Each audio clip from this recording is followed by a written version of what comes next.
What's up, rockers? Welcome to another episode of the Talk Louder podcast, where we geek out on all things rock and roll. Hit that subscribe button on our YouTube channel. Leave us your likes and comments. You can also leave likes and comments on our Facebook page. Follow us on iTunes, Spotify, Instagram at talklouder_podcast, and of course our website, talklouderpodcast.com, where you'll find links to our merch and our previous episodes. I'm Metal Dave Glessner, along with my co-host Jason McMaster. And today we are joined by Kurt Deimer and his guitarist Phil X. Upcoming band, I would say. Phil's got some past experience. He's the guitar player for a guy named Bon Jovi. He also spent some time in... You've heard of him, right? Oh, yeah. I think I've got some records over there. But Aldo yeah. Nova. And yeah, Aldo Nova. He was in Triumph. He's a Toronto-based guitar player. Yeah. He's got, look him up. Just everybody look up Phil X and you'll understand what's going on. His partner in crime, Kurt Deimer, is an entrepreneur, singer, actor guy. Very interesting combo, Phil and Kurt. Yes. Writing songs together since 2020. It was kind of a match put together by Chris Lord-Alge, who's an infamous, famous, if you will, writer, producer, mixer of many of your record collection, I'm sure. You at least have one that's been mixed or that Chris Lord-Alge has worked on. These guys are an interesting pair. I like how Phil describes how, when he first heard Kurt's voice and read his lyrics, how he was inspired by how different it was coming off to him, and it made it easier for him to write songs with Kurt. Don't you? I mean, it was cool to hear he led with that, and I thought that was a good start to their relationship. Yeah, Phil said he was drawn to Kurt because Kurt stood out as being unique in a time and age when it's kind of hard to find anything that really stands out. So that uniqueness is sort of what drew the two of them together. These guys work hard. Yeah, they work hard, and they're very honest folk. So I think since late 2021, they've been out as direct support for Jeff Tate. They went out with Yngwie Malmsteen, and they're currently out with Tesla. So they're promoting an EP called Work Hard, Rock Hard, and they're with us today on the Talk Louder podcast, Phil X and Kurt Deimer.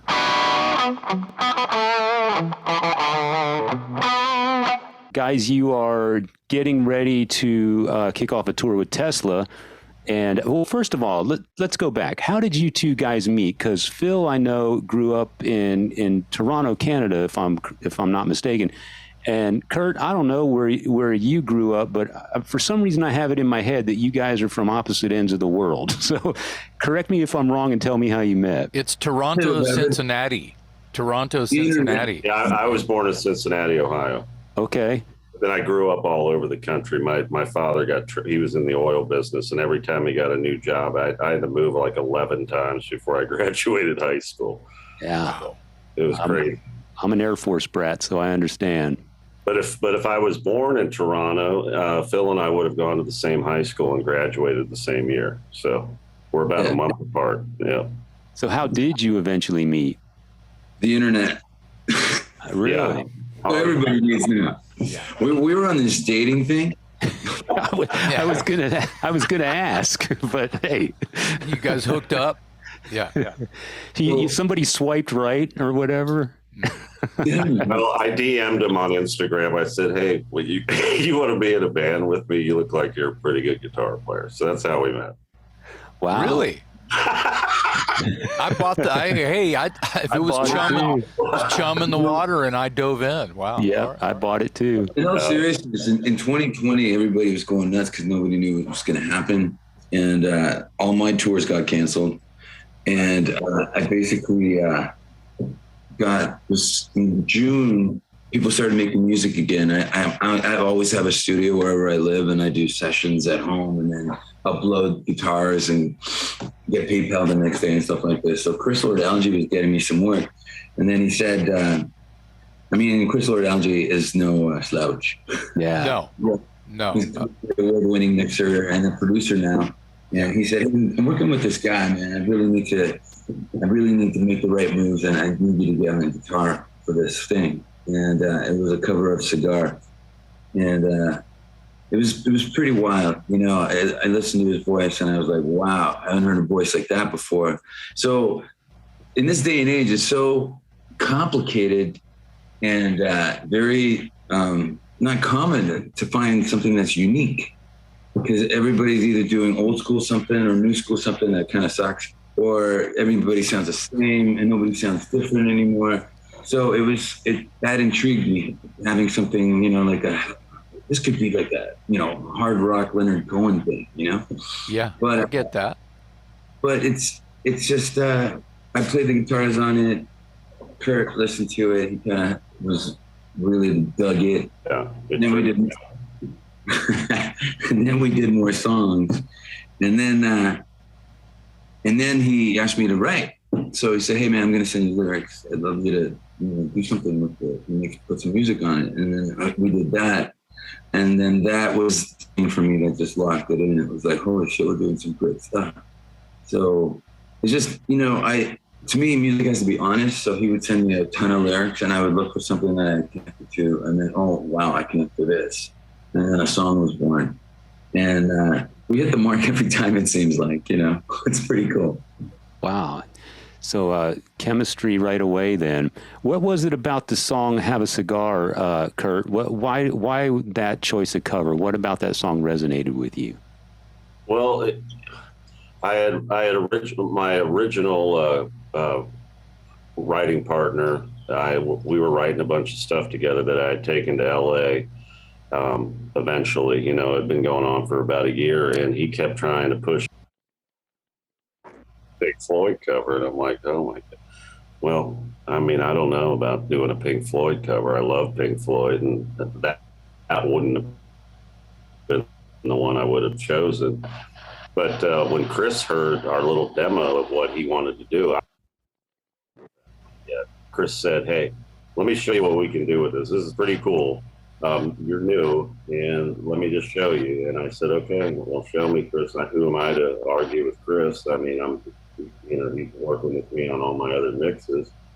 And that's when he brought Phil into it. And when I heard that solo, and I heard how he wanted me to do my vocals, and he was letting me be myself, and I saw that we were honoring a great song, doing it our way, and not trying to sing it like Pink Floyd, I was sold. And once I heard that solo and I cut my vocals, Phil heard those, and then we met and we shot that video you'll see on YouTube, and the rest is kind of history now. I mean, it's the first time we met was on the set of that, and that's how it all came together. So without that song I was reluctant to do, if Chris didn't really bring Phil and I together and push us on it, it may never have happened, but I'm so glad that we did it. So. Wow. Yeah. Some of the other songs, your EP is called Work Hard, Rock Hard. And there's a song on there that I like called Hero. And one of the things I like about it, lyrically speaking, is, it obviously pays tribute to people that we immediately consider to be heroes, our veterans, first responders, people like that. But it also gives equal time to more unassuming characters in the world who are also heroes in their own unique way, and they don't make it the news or the headlines or whatever. So for each of you, was there ever a time in your lives where someone so, basically unassuming turned out to be a hero for you? Oh, my whole life. I wrote that song kind of you saw the other song that came out on Father's Day. My dad was always my hero, and I had a lot of issues to deal with growing up and things to figure out in my life, and I always did the best I could, and I always knew I had a lot inside me to offer to the world. But my dad kind of guided me through some dark times and was always there for me and always made sure that I kept on the right path. And so, yeah, I mean, I hate to go into all the stories, but they would trip everybody out, but my dad was always there for me, and he's my hero. But I also want people to realize, okay, let's say we're all going out for a nice dinner, and we have a great waitress. And little do you know, she probably has a couple kids at home, probably is paying a babysitter to go to work, doing a great job for us so we can have a great time. Leave her a nice tip. Why not? You might help out her family. You might help her sick mother. You see a lady crossing the street with a bunch of bags. You know, I hardly ever see people helping the elderly around town anymore. I want everybody to know they can wake up. You might be on your way to work and a car crash occurs up the road from you, and there's somebody trapped in the car. You could be a hero at that time and get out of the car, but how many cars passed? I want to instill the mentality in others that if we all take that mentality of being a hero, think how much better the world would be. It's pretty easy. It's pretty easy to make someone's day. You know what I mean? It's really easy to make someone's day. All you got to do is just try. Yeah. And people just have to focus. Phil, what about you? Throughout your life, is my dad too, but sometimes anybody that offers anything, I feel like even you just moving around anywhere and someone just walks up and goes, "Hey, you all right?" And you're like, yeah, I guess I'm all right. And if somebody just says, it's going to get better. That's those 3 words, right? It's like, it is going to get better. Thank you. I can have a better day now. It's kind of, it's so simple. And I mean, I see so much stuff on the internet right now, but people just doing really, really crazy stuff. And I don't even know how we got here. It seemed to be going the wrong direction. But if we have people like us that feel like, you can help out or you can do anything, make somebody's day or anything positive. Let's just say positive. What's wrong with that? I agree. Yeah. So much negativity in this world, and if we can bring a positive message to people, even if we touch a few people in a different way than everybody else in a crowd, that's what I'm proud of, because maybe I can help use their life when they go back home, and I just want people to think. Phil, did you notice right away the positive messages in Kurt's lyrics? Was it easy? Did it make it easier for you to write the songs with his messages being uplifting?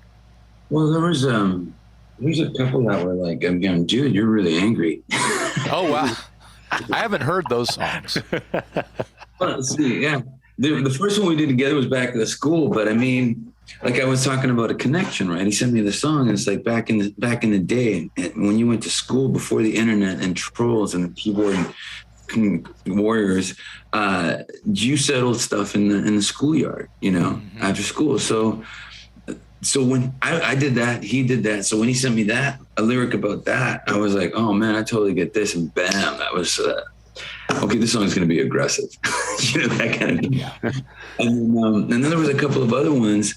Naive, I think, is still my favorite. Naive is the last. Is on that Work Hard, Rock Hard EP, and it's our closer of the show, and it leaves people just wow. It's that one to me was really cool because everybody's got a situation. Everybody's in a situation where you really have to open your eyes and just make sure you're not being taken advantage of, and just make sure that you keep some people at a distance because they don't want good things for you. They want good things for them, leaving you in the dust kind of thing. So a lot of people are naive to that. So that when that song came down the pipe, it was kind of like, did I say pipe? Yeah. When that song came down the pike, it was like, wow, that's killer. Another aggressive song. But then, the messages for me, I really dig.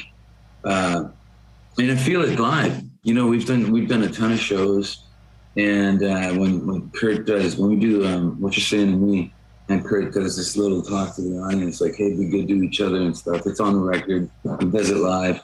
There's variations of it, but the message is always clear. And you look at people going, wow, this is it's really intense. Yeah. And then when he says something, here's a song for the first responders, there was one night we were playing and everything's blazing. And I heard this lady in the front go, "That's me." It's like, wow. I mean, there's something really honest and just personal about that. So people become a part of the show really quickly, and it's pretty amazing. Well, when a song is speaking your language, you guys are letting them in because that's your invitation. Right. If we're all speaking the same language, there's no question that, fans and artists just become one. So it's great that you guys are doing this. You can write an aggressive song like a Naive. I was, getting into the music business later in my life like I did. I got taken advantage a lot, but I don't want other people to get taken advantage of in life. So I wrote a song, Naive, to get all my anger out of my brain. But even though I was angry at the situations that had happened to me, I tried to write the lyrics to help other people not make the same mistakes and be naive in their own lives. Yeah. And same thing in Back at the School. It may sound aggressive, but, people bully each other on the internet, and I want to call them out. And I don't think it's right that people hide behind a computer and treat people like shit.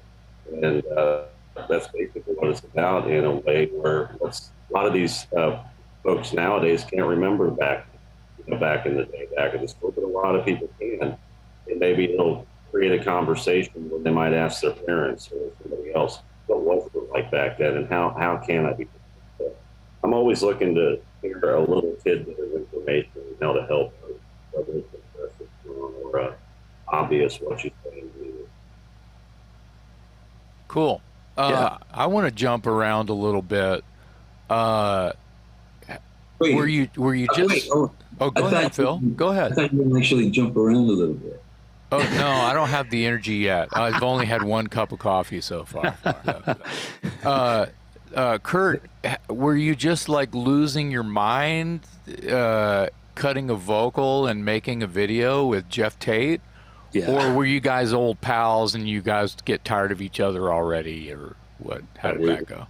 We have become pals, but my manager is Andy Gould, and when Andy decided to take a chance on me, and this is before anything ever happened, as far as Phil and I writing other stuff together at that point, the timeline gets a little murky because it's all happened so fast. But Andy brought on Paul Gargano with him, who as a co-manager, and Paul is a huge Queensryche fan and knows the Tates personally. So if we're getting ready to release Work Hard, Rock Hard, they were like, let's approach Geoff about doing a collab, and Paul reached out to him, and I flew to LA and he flew down from Seattle, and we all met for dinner one night with our management, both of our camps, and we agreed that night and over that weekend to do a video, have him featured on Burn together, which they let me pick his song, because I thought it would showcase my voice versus his instead of us, because we're so different. And then we agreed to be a direct support for our first tour together. The first tour Phil and I went on with Kurt Deimer. I would call that a successful business dinner. Yeah. One of the most successful business dinners. And, Jeff and I became friends at that, and he was very gracious, and I will, never forget what he did, and hopefully we can do that for people in the future as we continue to grow. That's what life's all about. But Phil and I were tripping. We're on the video shoot with Geoff, and Jeff's full bore Jeff Tate out in the middle of the desert, 160 degrees, singing. Yeah, it's like when you hear the voice, it's one thing, but when you hear that voice come out of that face, it's like angelic. It was wild. Crazy. Wow. You'll have to tell Paul Gargano I said hello. I used to write for him at Metal Edge for about 5 years in the early 2000s. Edge. I will, man. So you mentioned the first tour with Jeff Tate. You were direct support for Jeff Tate, and then shortly after, your direct support for Yngwie Malmsteen, and today you are getting ready to kick off a tour with Tesla. So you're doing pretty good up at the batting plate here, my friend. So you're out with Jeff Tate, then Yngwie, now Tesla. To me, Tesla sounds like it might be a better pairing for you based on the type of music you do. So walk me through what was the audience like when you were opening for Tate? And then Yngwie's audience, I would think, is pretty tough crowd. And then now you're getting ready to go out with Tesla. You haven't been out with Tesla yet, so you haven't really experienced that.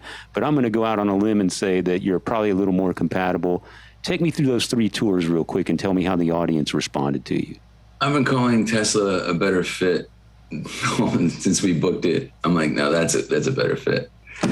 Just song wise, we're a song band, but you know what, we learned a lot touring with all those, with Jeff and touring with Yngwie, and we got to a point where we thought, okay, you know what, we can take an audience that's not even there to see us, that's never even heard of us, and kind of win them.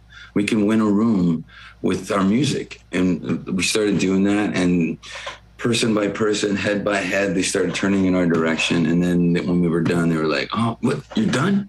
So it was really exciting to see that. The Yngwie thing I was kind of worried about, because that is an audience full of like 500 shredders and 3 girlfriends. And yeah. You're calling it. Yeah. We won a lot of those guys. I mean, there was people that are like, I'm just waiting for Yngwie. There's people like that. Yeah. But even if you do a high ratio with those guys being the smaller number, you're doing well. So Kurt would go out to the merch booth and people would be buying merch, and people were like, never heard of you guys, and when you came tonight. And I mean, Yngwie doesn't even advertise, so nobody, even guitar players didn't know I was there. Like I would post on Instagram, and which I've learned, you have to make multiple posts because people follow so many people, they miss stuff in their thread all the time.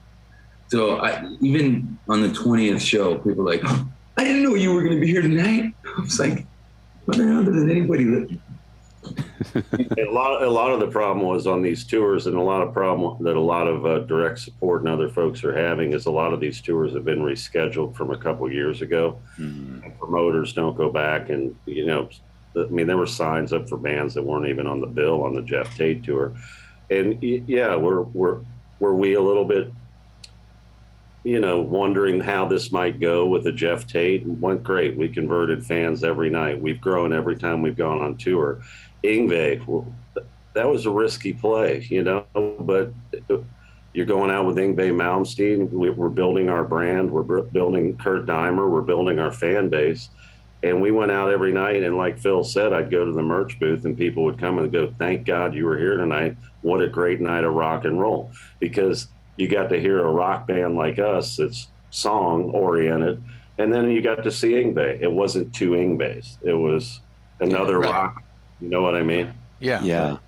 So it didn't hurt us at all. And for all the people that came out, I mean, Bill saw it too. I mean, he goes out with me now too. And we have people wanting our pictures with us and buying our merch. And yeah, that's how it's done. That's how I've always said you win your fans one at a time. And like Phil was saying, how heads were turning one at a time. That's kind of what it was. They were waiting for a word or a note or a phrase or a sound or a light it takes a second for someone's light to turn on, but once it does, you're going to see them again. There was a Texas band on that Yngwie tour, Jessica from San Antonio, right down the street. Did that young lady have some pipes or what? Pipes, man. Great band, guitar player. Jessica, yeah. He's amazing. I think they're married actually. Yeah. But she can sing her balls off. She totally can. For metaphorical. Yeah. Let's hope so. Yeah. So funny. And she's like, oh yeah, we're married. We're also brother and sister. Obviously, she's funny. I caught on her sense of humor really quickly. Yeah. Did she break out the sword? Did she do the She did. sword thing? Okay. She Let's did, she did sword. That was kind of like, wow, that's a sword. Yeah. Yeah. Yeah. I just like it because They there's, were great people. I yeah, love them. yeah, they are awesome. Good, Yeah. a great example of Southern hospitality for sure. Yeah. They're super talented, and some of their songs are heavy as fuck. I've done a ton of shows with them. I think Dave knows them. Dave's from San Antonio, so Yeah. I really feel like Phil's discography is kind of like an explosion.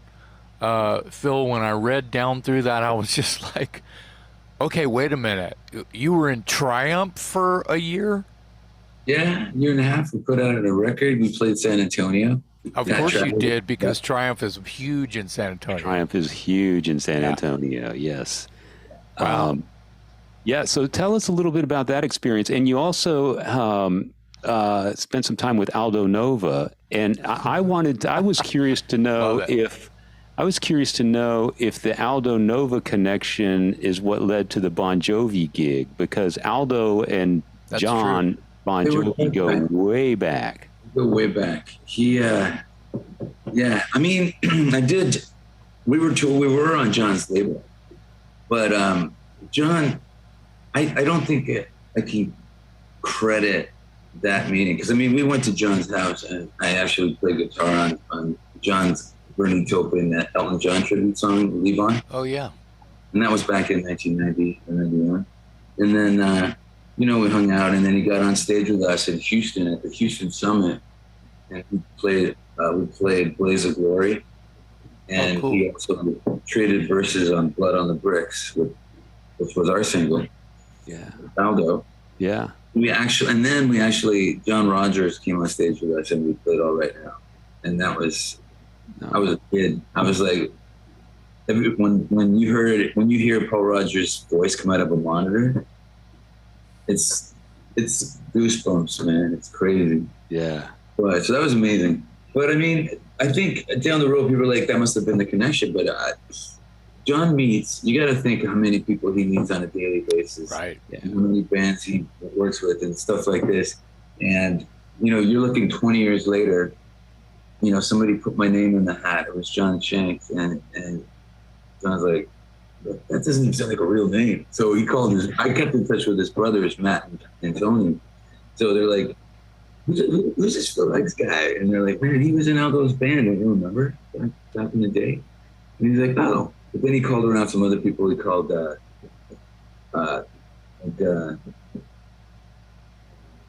producer. Okay, so John Shanks gave my number, and I had just I'd done a lot of work at the time with Howard Benson. So he called Howard and said, hey man, who's this Phil X guy? How does he look like? How's he play? That kind of thing. But it boiled down to, I didn't even audition. Basically, on John Shanks' word, they sent me a contract and a statement of confidentiality, and a hold. So Well, you're legit, man. So there it is. Ask Kurt. You're legit. yeah, right. There you go. Just ask your buddy Kurt. So what was it like the first time you walked out on a stage with Bon Jovi? Because, I mean, it just doesn't get any more big league than that. And you've obviously had lots of experience on stage, but I got to imagine that's a whole nother stratosphere. Well, it got real really quick. Like they actually anticipated.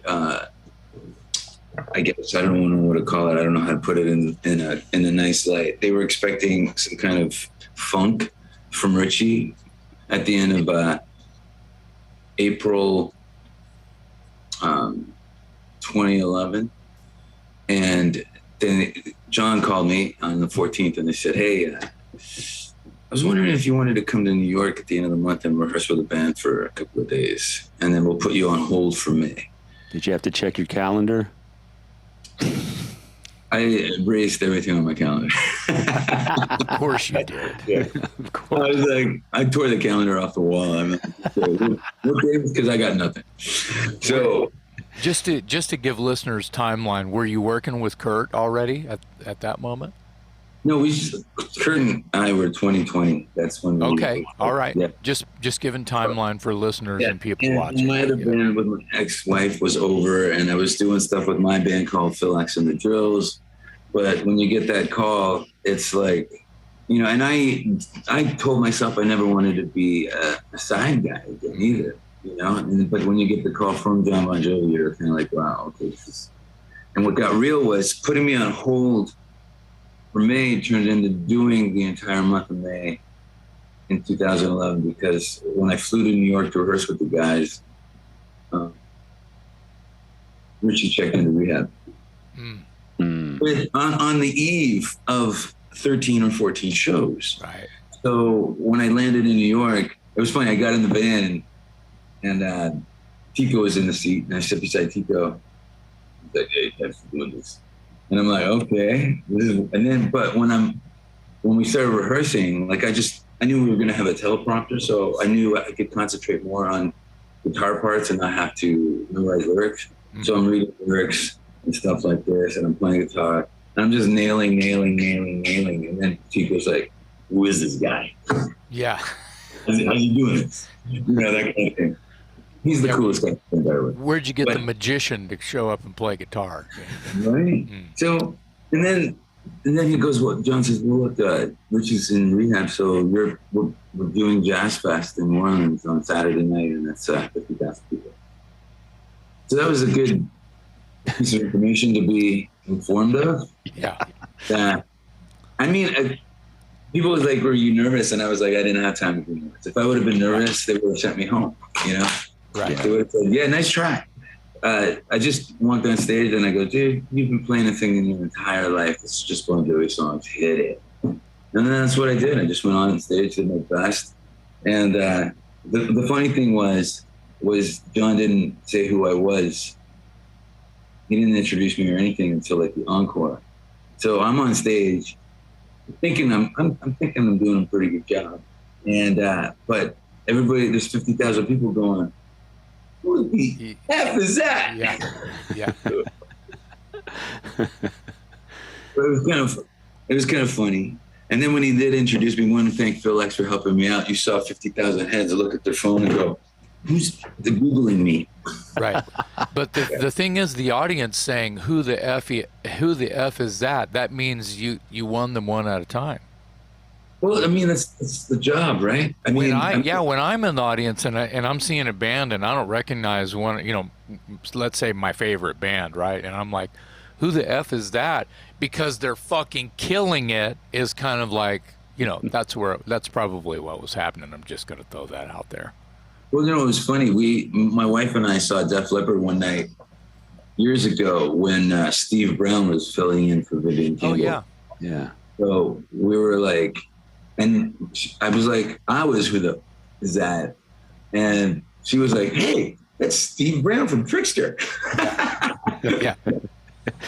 Wow, yeah. He's one of those guys too. He's like, if you don't know Trickster and you see him, you're like, what? Who the fuck? Right. So he's fucking good.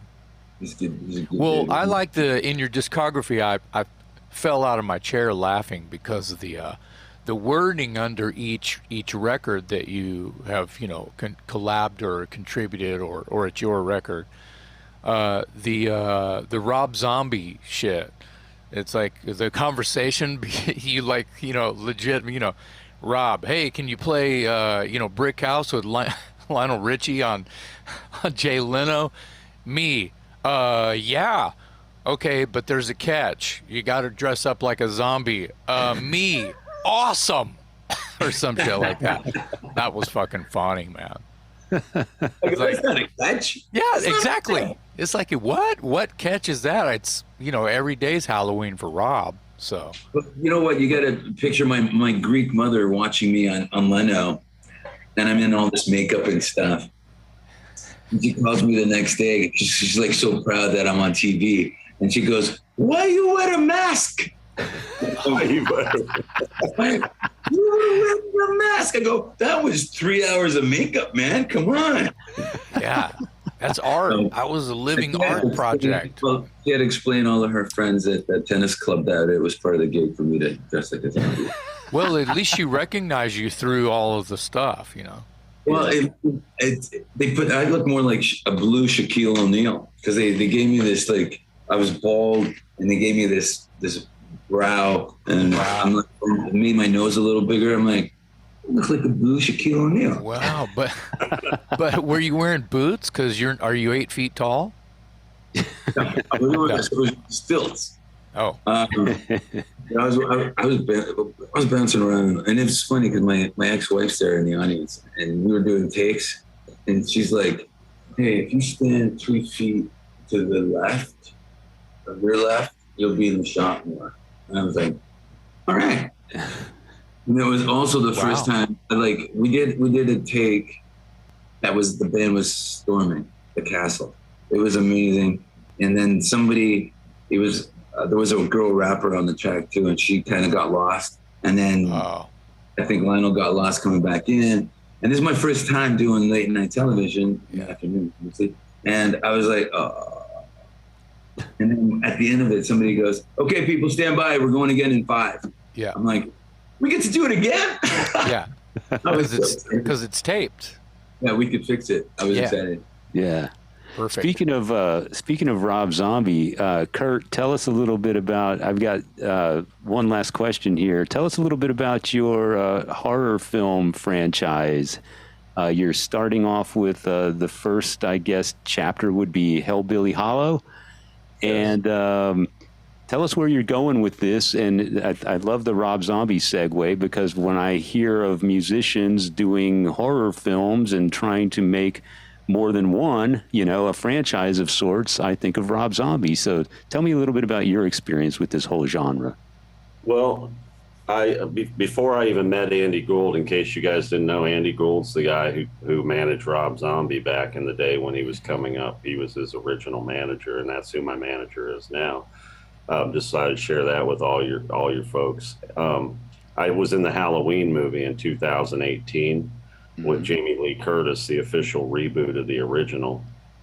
And while I was on that set, I'm sitting in this gas station where we're shooting my scene that I get killed by Michael Myers. I'm sitting there with Michael Myers, and I'm thinking, as we're talking, I can do a franchise like this.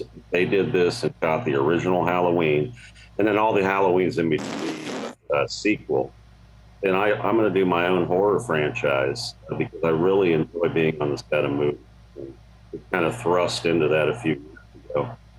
So I came up with the idea to do Hellbilly Hollow and create a new iconic horror character.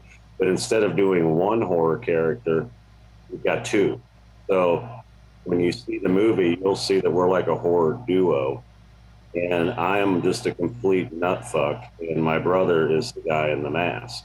So that's how I came up with the concept. We wrote it, we shot it, and just because you shoot a great movie doesn't mean the movie will be successful. So I've worked. It's been a labor of love for the last couple of years getting this thing ready and doing post-production. But I'm stoked, man. It's done now, and we're going to be out actually promoting it on tour.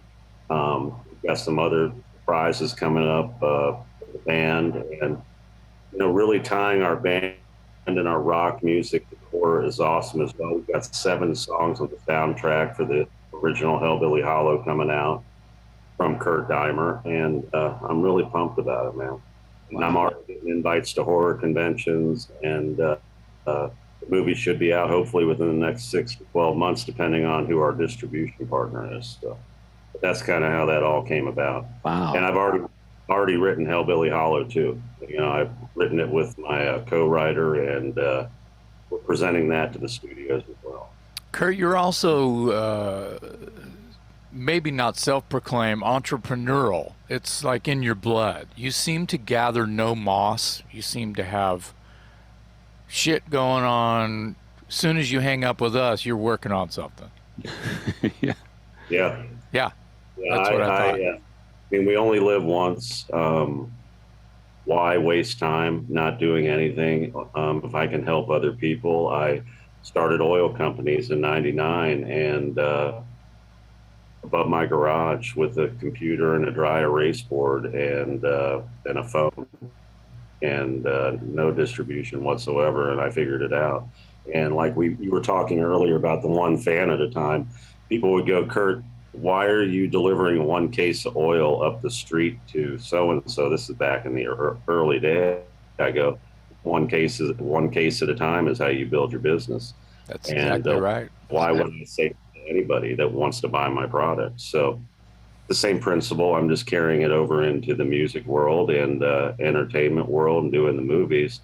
And I've always wanted to do this, but I knew I couldn't do it when I was young. And that's why I stopped when I was like 20 and got my shit together. And I said, someday if I can do it, I'll do it. And here we are today talking. So Yeah. I never stop. I mean, I'm going to hang up right now with you. I'm going to go work out. I'm going to take a shower. I'm going to go outside. Phil's going to come over. We're going to go rehearse all night. So why stop? Yeah. Well, man, we wish you continued success with your music and your film, endeavors. And I know you're getting ready to go out on tour with Tesla. By the time this episode airs, you'll be in the middle of that tour. So we wish you a lot of luck with that. I think it's a good pairing. I think your style of music fits well with Tesla. And, you just keep building that brand, man, from Jeff Tate through Yngwie to Tesla and now this horror movie.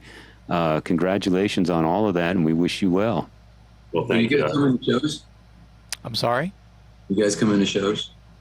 Well, you're in San Antonio, I think, on a Wednesday or a Thursday or something like that. I don't think I can make it to San Antonio. That's about an hour and a half for me, and I got a kid in school activities and all kinds of stuff. Oh, yeah. And plus, I'm old now. Yeah, that's my card. I play too. Yeah, but if you get to Austin, come to Austin. It's easier. Yeah, you come for to us. Austin, Yeah. we might be able to do that. Yeah. Is that where you guys are both based out of Austin? Yeah. Yeah. We were there with Jeff, right? I think we were there. Yeah, we were there with Jeff Tate. Oh, we played Anton's. Anton's right. Yeah. Okay. Was John Moyer playing bass for Geoff? John Moyer from Disturbed playing bass for Geoff? Okay. That was a guy named Jack. He fills in sometimes with Geoff. He's one of our buddies, too. Yeah, he from lives this here, area. too, Geoff. Yeah. Well, gentlemen, thank you so much for your time. I appreciate you joining us today. Again, like I said, we wish you continued success in all your many endeavors, safe travels on the road, and knock 'em dead when you're out there with Tesla. On behalf of my co-host, Jason McMaster, I'm Metal Dave Glessner, along with guitarist Phil X and vocalist Kurt Deimer today on the Talk Louder podcast.